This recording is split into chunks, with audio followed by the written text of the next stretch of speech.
This is Lights On Love.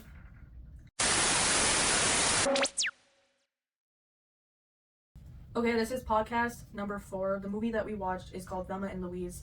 The director is Ridley Scott and Mimi Polgitlin. It's about a platonic relationship between two women. And basically they go on this journey trying to get to Mexico after an incident happens when they had initially gone on a fishing trip, what it was supposed to be, but then something goes wrong and then they have to leave and flee. And so basically they're fleeing through all of these states together, and their relationship builds, and you really get to see their bond through everything that they go through. And so how it ties into love is because it's platonic love. So it's two women coming together to defeat the odds. Our first main discussion question is, do you consider the final scene as a moment of defeat or an act of freedom? I think it's an act of freedom because we're just like suspended in that time of like they finally got free from what they were running from, in a sense. And yeah, they were running this whole time and they were just free from it. I don't think it was like stuck in the loss at all.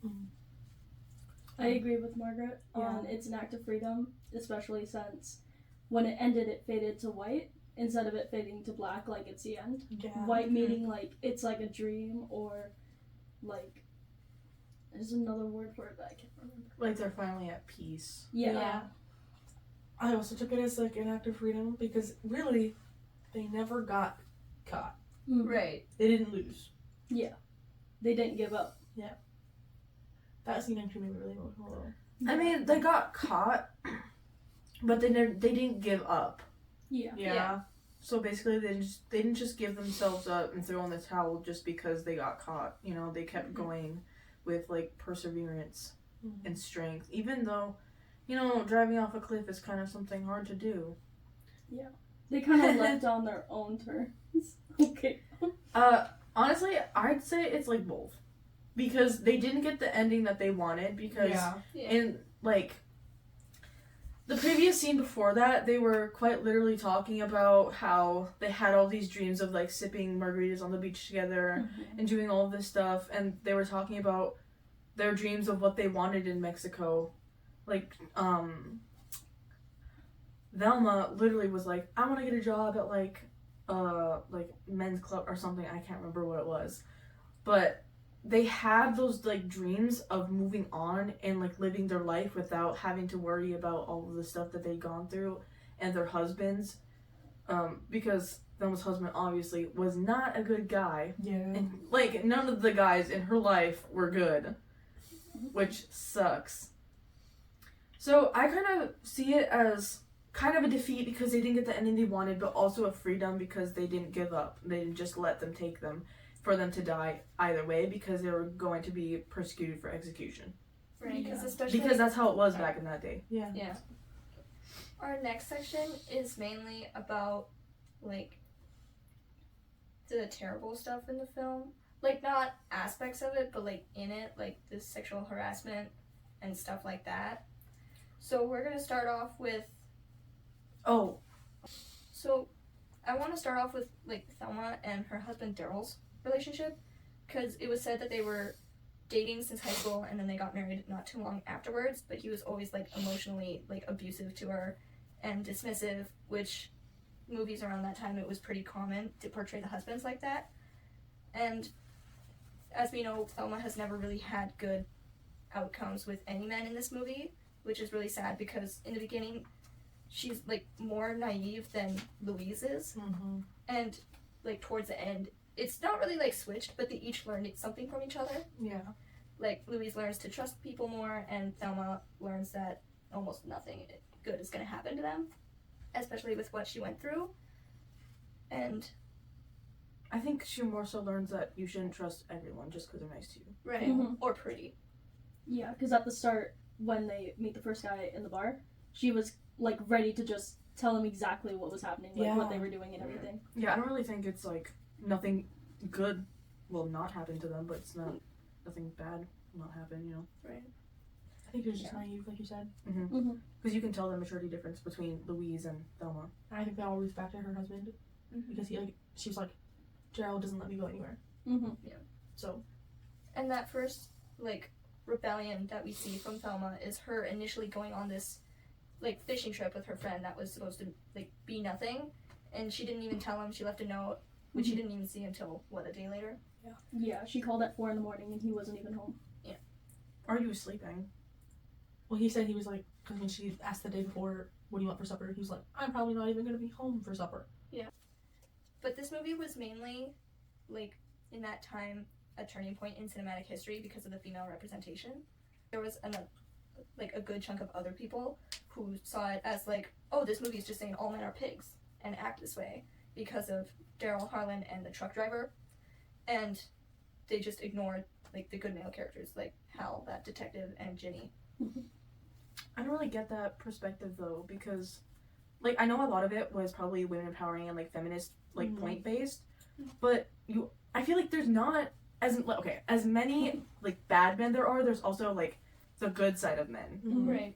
I think we mostly see that with the detective, but we also see that with Jimmy, Mhm. because there are men that are willing to help get them out of that situation. It's just a matter of how many experiences they've had with men, and that's what they're showing throughout the film, is how many bad men there are compared to good men. Yeah. Mm-hmm. That's my opinion. I mean, I feel like this film we shouldn't have been really focusing on the men. Yeah. Like, yeah, like it was about the and- women. Yeah, Yeah. empowerment. Like, it wasn't, you know, like, it was, what's the word, antagonist? Where they were just trying to tear him down. Like, Yeah. that's how movies work. So, And it's not like feminist in the way it's like, oh, well, you can get away with murder and like women should do it because they're better at it or anything. It's like it happened to them because of this terrible thing with a man that happened to them. So this is like how they overcame it and how they decided to deal with the situation. I also, like kind of adding on to that, what was I gonna say? I like lost my train of thought as soon as I said something, but I think it also has to do with, the lack of support in that time period. It shows how much more people are susceptible to believe a man than a woman, Yeah. because men are like superior to women in that like stance, or how like women are always making themselves victims in non-serious situations. And it just, I really liked how they had that, because it shows that Louise had a history with that kind of situation, and then when it happened to Thelma, she was like, they're not gonna believe you, like we have to go. Mm-hmm. And so I really like that it showed the lack of support that they had. And it was Even though there was support, it just, I mean, even watching it as a woman, it felt like it was just an interrogation tactic. Yeah. Because there is still lack of support in that area today, because for some reason, women have to be victimized in the way that they're not believable. Yeah. But I really liked that the whole women empowerment point of it wasn't that they were like victims or like damsels in distress. It was they took charge of it in their own hands. Mm-hmm. And they stuck together. For real, yeah. The whole like friendship part of it was, it didn't matter what they did or what had happened, they stuck through it. Even when Thelma messed up and she left the money on the nightstand or the dresser, and she thought that like what was his face? JD. Yeah. Yeah, she thought JD was in the shower and that he wouldn't steal it, and then they got back and he stole it. And then instead of, obviously Louise was upset with her, but it didn't draw them apart. Yeah. Like, Yeah. if anything, it just like strengthened their friendship, because they're like, well, we're not gonna let this get together, but we have to do something about it, Yeah. because this isn't the end. Which I loved their like I love their perseverance, because it really showed the strength between two women and their friendship and their bond, and I was like, I love. Me too. And also with that scene where they had got their money stolen, the same guy told her that he was a robber Yep. and how he robbed stuff. And then, like, 20 minutes later, maybe less, we see her robbing a store the same exact way. I Which was thought kind of clever, actually. Yeah.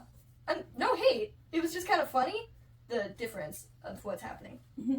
Also on JD, when he was talking about the 2 places that he robbed in the past, it was also like, it reminded me of the 2 last places that they met. So like, he was like, I robbed a gas station, and then I robbed, I forgot the second one. I think it was like a convenience store or something. Yeah. Gas station, are those not the same thing? No. I don't know. Maybe it was like He a said bar or liquor store. something. Oh, yeah, it was a liquor store, I think. Oh, yeah. And that's kind of like where they saw him the last 2 times. I mean, I did kind of like the kind of comedic standpoint of when she was robbing the store, Yeah. because she obviously didn't know what she was doing, but at the same time, like, she kind of had an idea of how it would go down. But it just seemed, I don't know, instead of it seeing scary, it just kind of seemed wholesome.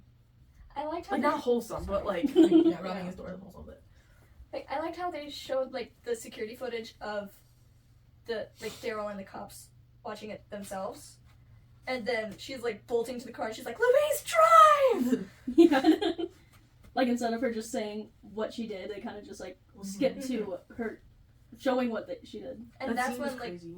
Thelma started taking control because she knew she was responsible for the money getting stolen, and she could see that Louise was kind of in a crisis from it because she's like, oh no, what are we gonna do? And she's like, you know what, I can fix this. Bro, I thought about afterwards how if they wouldn't have resorted to robbing the store and they would have talked to the police like right before that, they probably would have gotten out of the situation. It all roots back to JD. Next we're going to be talking about the framing and editing of the film. So in the framing of the film, like at the start, they showed a picture of like the road, and we'll have it up here, like kind of just showing it. And it's black and white at first, and they're kind of like panning it slowly while they show all the directors and everything. Slowly comes into light with music playing in the background, and then it goes dark before we meet the characters. And I like that part. Well, I like that scene of how it starts because it kind of sets us up for what the movie is going to be about, like the road trip and the music tying into the time that it's set in. Also, No, you can. okay. Also, while they were on the road trip driving around and everything, I really liked how they did a lot of wide shots, kind of showing all the different areas that they go through. Which at the end, when the helicopter appears out of nowhere, I just wasn't expecting it because they did so many wide shots before then. I also really liked the trucking with the cars. When they were going on like the long roads, you could, like I like how they had that high angle and they were like slowly trucking along with them just to see how far their journey actually was. And with that beginning scene, we like see kind of the setting of where the roads are, and it's all just one desert. Yeah. That's just continuous, and it seems to go on forever, which is throughout the movie. I liked how, like, equally as many of long shots, there were also close-ups. Mm-hmm. Anytime anyone was speaking, it felt like you were always, like, really close and personal with them. Yeah. Because it'd be, like, just the two in the frame, or, like you were the rearview mirror almost. Yeah, I feel like that's what made me feel the most emotion was when you could actually see them, like, very close, and you could see their emotions, and it felt like it just, like, transferred through the screen onto me, and I was like, ugh. Right, because it was kind of like you were right next to them. You were friends with Thelma and Louise. Yeah. And I feel like I enjoyed those more than the long shots. Yeah, Yeah. me Like, too. the long shots were nice. Like, yes, you get to see it's establishing where you are. But honestly, I feel like when speaking, you didn't need them. You just needed to see them. You also got to feel their closeness as, like, friends, because they're always close They were, together. like- Yes, they're always, like, hip to hip. Which was probably possible. Yeah. Because they were so close. Also, the freeze framing, you were talking about this earlier before we started filming, Oh yeah. but there was one at the end and then one at the Polaroid. I really liked how they did that because you were just frozen in time and you really got to linger on the emotion that was, like, captured in that moment. And then at the end, when they go back through all of the flashbacks of their time together, That nearly killed me. Yeah. I feel like that killed all of us. Yeah. Like, that was incredibly sad. I think that freeze frame was like the first one was the Polaroid picture, and clearly the last one was at the end of the movie. I think they were both like to show they don't stray from each other. They always support each other, and then we get to see those like memories, which even deepens that. I feel like even, sorry, this might be going off topic, but even with the platonic love aspect of that, when they kiss at the end of the film, I didn't feel like it was like they were romantically into each other. Right. Because none of them had experienced good love firsthand and had actually, like, had it last long. And so, but the only love that they had was for each other because they were with each other through thick and thin. Yep. And so I just felt like their love, rewind. I felt like their kiss was their one last act of love, showing that they were, like, together forever. Yeah. I always like the thing with, like, your soulmate, or soulmates aren't always, like, romantic love. Yeah. Yeah. Like, your soulmate could be your best friend. And I feel like that really was shown well with them. Like, they were... Like, they were... really well. Cause like I don't know. And they balance each other out. Sorry. Yeah. They balance each other out really well. They do, and I do agree that they had like they were best for each other, and that kiss did mean what you had said. But I think Louise did have like good love with Jimmy. She was just too scared to find out, and because of all the other men she had encountered or dated, or Daryl, Daryl. I mean, yeah, I'd say that does also play a part in, but I think she knew that she couldn't stay with Jimmy even if she wanted to because of all of the stuff that they were already so deep into. So she knew that she had to leave either way. So I think, really, like, Thelma and Louise were both made for each other, basically. Yeah. As, you know, platonic soulmates, of course. I mean, even if they did end up liking each other. Right. I don't think they I were. never got that impression. They were just platonic mates. They were friends. They were always supporting each other. I just got the feeling that they loved each other so much that they'd do anything for each other. Yeah. It's like Even going to the depths to die for each other out of perseverance and strength. And, like, it was so sweet. It was, like, bittersweet because they got their freedom, but at a cost. Yeah. But they did it together, and that is, like, peak. Yeah. that freeze frame on the last scene.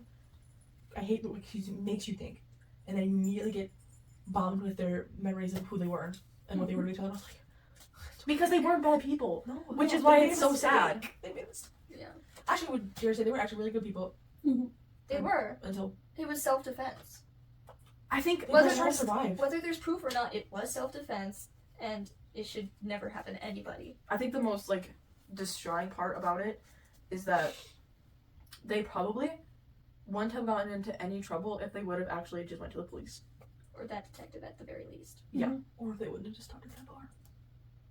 Yeah. Louise Louise- didn't want to go. Louise I really didn't- did like their balance, though. Yeah. Because Louise was, like, the mature one, the strict one, the one that had a good head on her shoulders. And then Thelma was the one that, you know, loosened her up, was a little playful, childish, immature. And then together, they're, like, the perfect mesh because they supported each other. Mhm. Like, Thelma loosened up Louise, but Louise also gave Thelma a steady head. Yeah. Right, because also at that bar, they were sitting at that table, and Thelma had said, "You said you and me is gonna get out of town once and really let our hair down. Well, darling, look out because my hair's coming down." And that's when she was like, "I'm gonna have fun on this trip. Like, I don't really care what Daryl says. I don't care about Which is the anything. I want to saddest have part. fun." And then she almost gets raped, which is terrible. Which is the saddest part. Yeah. Because she literally, like, I don't want to say disobeyed, but literally went against what Daryl had for her as, like, rules just to go have some fun once, and then she got into this whole mess. Mhm. Because, like, if you think about it, she stopped because she wanted to have fun at this little, like, nightclub country Yeah. thing. Because And then- Daryl never learned anything. And then, fun at a cost. She almost got raped. Yeah. And then that just, like, that's not the whole, like, thing. I do like how closer to the end, I don't remember exactly what part it was at, said, "I'm not sorry that son of a bitch is dead. I'm just sorry it was you, not me." I loved when she said that because, like, it's terrible it happened, but, like, clearly it hurt her and she didn't want it to happen to anybody else. Okay, low key though, if he's gonna like go up to someone and try to rape them, and then when they ask, like when he's confronted about it and asked to apologize, and then he just doesn't think that he's in the wrong, Mhm. you're crazy. Mm-hmm. Right? Like, needless to say, call me crazy, but he should be dead. Right? Because also she's like, "I have a husband," and he goes, "So? I have a wife." I have a wife. Yeah, Yeah. that was crazy. Like, not only are you like trying to actively cheat on your wife, needless to say, probably is cheating on his wife, but you're trying to rape a woman. Mhm. And when Like, are you crazy? And when the police interviewed that one waitress that was helping the girls, she went, "I'm not even shocked. I'm just shocked didn't happen sooner." Which is crazy, because like, it really shows back then you weren't allowed to report anyone and have them take it seriously. Mhm. Which is so sad. Or like, if you did report them, it'd probably just get blown over and no one would even read about it. Right, because you have no proof. So next we're gonna talk about the music that was played throughout the film, and the music that was played was a lot of that like time period, but a lot of country it feel, because they were in the South. Mhm. Does anyone know what state they were in? Arkansas. Arkansas. Okay. Because I know they were going to Oklahoma City. Yeah. That, But I feel like there was actually quite a bit of music in this movie for how like serious it was, even when it was like serious spots. That's not a word. More serious spots. It was still like there'd still be music, Mhm. and I actually feel like that lightened it up a little bit, because I feel like sometimes when you watch movies this heavy, it's hard when there's no music. yeah. Honestly, I was so in depth with the movie, I didn't even like acknowledge the music. Like, I didn't even think about it. All of a sudden it would just Right. like appear, and I was like, "What's happening?" I didn't even like register that there was. You didn't? No. It was huge when I was watching it. I think I was like stuck somewhere in between what you guys experienced. Every time Like, there was music I- playing, I was locked in. Like, I noticed it, like, really noticed it at the end. Oh yeah. Yeah. But otherwise, I didn't really, like, I knew it was there, but I didn't notice it anywhere else. Because I mean, sometimes when the music was playing, it was like the radio, or because they were at the bar and there was Right. music playing. Mhm. But also there was music playing other places when like serious things were happening, which I definitely enjoyed that they did that Mhm. because it was such a heavy movie, and it wasn't really like bright and colorful music, Mhm. like stuff you'd hear on the radio when you were. I guess when I did hear it, it was very like country-esque. Uh-huh. Yeah. Like that kind of felt like what do you call that? The aesthetic of the film. Which Turned very country. because it wasn't. We weren't hearing like upbeat. Well, I mean, it was kind of upbeat, but it wasn't like retro. Oh, I liked pop, how a like lot the of it was from the radios. Yeah. I think that's why I didn't acknowledge it, because it just felt like background noise, which I really liked because it felt like you were in there real time. Yeah. I think that was really smart of them to do as a little trick, is to add it into the radio so that what you were hearing, they were hearing. What is that called? We learned about that. Yeah. What'd you call it? Diegetic. Yeah. Diegetic I sound. think there were Yeah. some parts it was transdiegetic too. Yeah. There were multiple, but I noticed one. They were driving and it was like getting darker, and I think Thelma was sleeping, and it was like, we got like a big shot of them like driving on the road, and we were hearing the music, but then we like as we got closer, it got like we could hear more of the actual background. And then we Yeah. realized it was I the noticed radio. that too. Yeah. I don't know why I'm acting like I didn't hear any of the music. now. They did a really good job. Yeah, they in did. putting this Yeah. music in. Especially for a 1991 film. Right. And none of it took attention away from the movie necessarily. Mm-mm. Considering you didn't really like it, you heard it, you didn't register it. Yeah. Right. I was paying attention to it because this is my topic, but they did good. Yeah. Mhm. I really liked it. I actually enjoyed it thoroughly. I really like the radios though. I don't know if I've said that enough. But I really like the radios. Trump's gun in this movie. It was. Yes. With the gun. Oh! Okay. I was gonna say this. Am I true? Yeah, they never got rid of the gun. Yeah. The first 15 minutes of the movie, Louise is like, Thelma, pack. She grabs a gun and puts it in her purse. Okay. Yeah. And sorry, completely off topic. In the beginning when they were packing, why did Louise have all of her stuff in plastic bags? Thelma had like flowery suitcases. Yeah. We didn't really okay. see her pack. It was like super neat. Sorry. Wait, that's like complete. That like actually ties into their personalities. Yeah. Because Louise is very like strict, like this is how things should be, like nice, tidy, Mhm. sweet. Mhm. And then Thelma's kind of a mess. She's all over the place. She's like, all right, we're going out to have fun. I'm That's gonna just grab crazy. everything. I didn't even realize that they added those little cues. Sorry. Okay, this is ratings and thoughts on the movie. I give this movie 5 out of 5 hearts. Because it was absolutely phenomenal. I thoroughly enjoyed it. There was a lot to analyze, but also it didn't feel overbearing to analyze, so I really like that. Like, you can think about it, but like it all clicks in place. Like really easily. Also just because I don't know, I really liked the theme and like the background and everything that went into place with each other. It just felt Like a puzzle. yeah.